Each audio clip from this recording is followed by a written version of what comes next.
নমস্কার বন্ধুরা, আমার নতুন ভিডিওতে তোমাদের সবাইকে অনেক অনেক স্বাগত।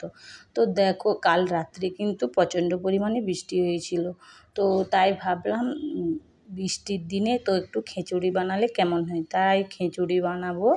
তো দেখো, তাই খিচুড়ির জন্য এখানে আমি চাল এবং ডাল নিয়ে নিয়েছি। তো চাল এবং ডালটা ভালো করে ধুয়ে নিয়েছি। তো এখন চালটা আমি সেদ্ধর জন্য বসিয়ে দেব। তো চালটা যখন অর্ধেক সেদ্ধ হয়ে আসবে তখন কিন্তু আমি ডালটা দেব। তাই ধুয়ে রেখেছি।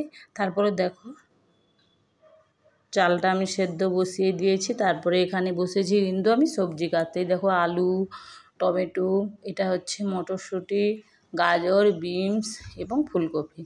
এই আনাজগুলো কিন্তু ভালো করে আমি কেটে ধুয়ে নেব। তো এখন আমি বসে পড়েছি আনাজ কাটতে। তো বর্ষার দিনে খিচুড়ি খেতে তোমাদের কেমন লাগে অবশ্যই বলবে। তো খিচুড়ি প্রায় সকলেরই প্রিয়, তাই আমি এখন বসে পড়েছি আনাজ কাটতে। তো আনাজগুলো কেটে আলাদা করে একটা জায়গায় সব কিন্তু আমি এগুলো ধুয়ে ধুয়ে কেটে নিচ্ছি। তো তারপরেই দেখো, এখানে আমার আনাজ কাটা কমপ্লিট হয়ে গেছে। তো এর জন্য আমি এবার একটু মশলা করে নেব। তো এখানে দেখো সয়াবিনও দেবো। তো সয়াবিনটা ভালো করে ভিজিয়েছিলাম, ধুয়ে নিয়েছি। এই দেখো, এখানে আদা আর জিরে, তো আদা জিরেটা আমি বেটে নেব। এবারে সবজি ভাজার পালা। এই আলু ভাজতে দিয়েছি, পরপর এক এক করে কিন্তু আমি সব সবজিগুলোই ভেজে নিয়েছি। আর এখানে দেখো, মশলাও আমার পেস্ট করা হয়ে গেছে। এখানে জিরে আদা আছে, ধনে গুঁড়ো, হলুদ গুঁড়ো এবং লঙ্কা গুঁড়ো। তাই দেখো, আর এখানে লঙ্কা ফোড়ন। তো এবারে আমি কড়াইয়ে সবজিগুলো ভেজেছিলাম, তারই যে তেলটা ছিল তারই মধ্যে কিন্তু আমি একটু অল্প পরিমাণ চিনি দিয়ে দিয়েছি। তো এই চিনির ওপরেই কিন্তু আমি দিয়ে দেব শুকনো লঙ্কা ও পাঁচফোড়ন। তো চিনিটা যখন ফেনা হয়ে উপর দিকে উঠবে তখন কিন্তু আমি যে মশলাগুলো রেখেছি পেস্ট করে, তো ওই মশলাগুলো কিন্তু দেব। তো এখন চিনি ওঠার অপেক্ষায় আছি। তো চিনিটা উপর দিকে যখন এই দেখো এই ওঠা শুরু হয়ে গেছে, এইবারে কিন্তু আমি যে মশলাটা পেস্ট করে রেখেছিলাম তো সেইটা এখন দিয়ে দিলাম। তো দেখো, মশলাটা দিয়ে দিলাম। আমি কিন্তু তেমন খিচুড়ি বানাতে জানি না, তো যেইভাবে বানিয়েছি সেইভাবেই তোমাদের সাথে শেয়ার করছি। তো তোমরা পুরো ভিডিওটা দেখতে থাকো। তো মশলাটা এখন আমি ভালো করে কিন্তু কষিয়ে নেব। তারপরে কিন্তু আমি দিয়ে দেব।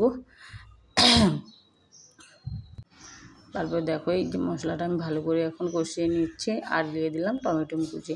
তো এই মশলাটা ভালোভাবে কষানো হয়ে গেলে তারপরে যে আমি সোয়াবিনগুলো ধুয়ে রেখেছিলাম, তো ওই সোয়াবিনগুলোই দিয়ে দিচ্ছি। সোয়াবিনগুলো কিন্তু আমি ভাজিনি, ভালো করে ধুয়ে রেখেছিলাম। তো এই মশলার সাথে দিয়ে ভালোভাবে কষিয়ে নেব।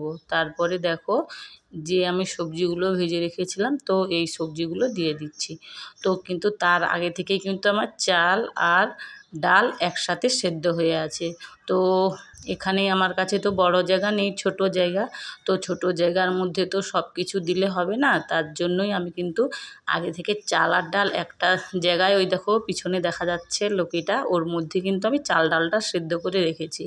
আর এখানে আমি মশলাটা কষিয়ে নিচ্ছি। তো অর্ধেকটা করে নিয়েছি। দেখো, উপরে যে কড়াটা রয়েছে, এই কড়ার খিচুড়িটা কিন্তু আমার হয়ে গেছে। তাই আমি পরিমাণ মতো চিনি এবং সবশেষে ঘি ও গরম মশলা দিয়ে আমি কিন্তু খিচুড়িটা নামিয়ে নেব। তো এই খিচুড়িটা হয়ে গেলে নিচে যে লুকিতে খিচুড়িটা আছে তো ওটা আমি করব।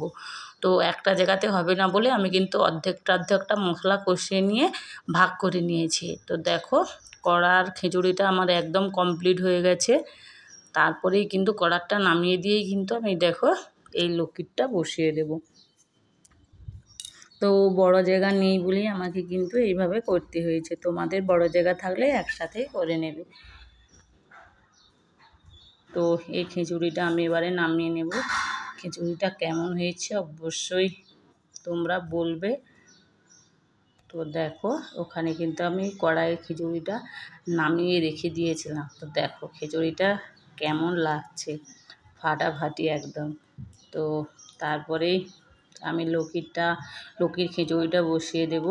তো দেখো, এইখানে বসিয়ে দিয়েছি। তো খিচুড়ির সাথে তেমন কিছু করব না, তো খিচুড়ি আর ডিম ভাজা হবে। তার জন্য দেখো, তার জন্য কিন্তু এইখানে দেখো ডিমটা ভাজা হবে, তা সেইটা তারই প্রস্তুতি চলছে। তো দেখো এটা আমার বরমশাই, এই তো ওই কিন্তু ডিমটা ভাজা করছে। তো দেখো ওই বলছে যে আজ ডিম ভাজাটা আমিই করব। তো তারপরে এখানে আমাদের কিন্তু খাবার আসর বসে গেছে, ডিম ভাজাও কমপ্লিট হয়ে গেছে। এই দেখো সবাইয়ের জন্য খিচুড়ি বেড়ে নিয়েছি। তো আমরা সবাই একসাথে খিচুড়ি খেতে বসে পড়েছি। ভিডিওটা কেমন হয়েছে অবশ্যই জানা।